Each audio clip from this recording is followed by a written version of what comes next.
This is a street clock movement made by the Brown Street Clock Company of Monessen, Pennsylvania. It's circa 1910. It's a brass movement. It measures about 10 inches tall, and it's probably only about 4 inches wide and probably 2 inches deep. And then there's a standoff that gives it another 2 inches. So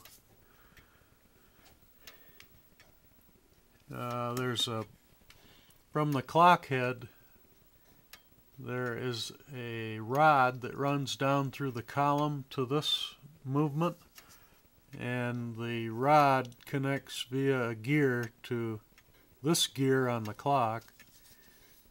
And as you can see, it's a pretty simple piece. I just have it setting up here running just for show, but it's not really adjusted properly for timekeeping, but I thought I'd just give you an idea of what it looks like. It is certainly not like the street clock movements from a Howard or a Seth Thomas street clock. It's a lot lighter weight. Just looks like a crude grandfather clock movement.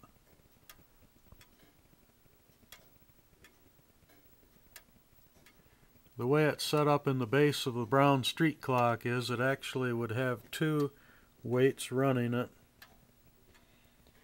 And the pendulum measures maybe 35 inches, something like that. And that just gives you an idea of what a Brown street clock movement looks like. I don't think it's marked Brown Company anywhere.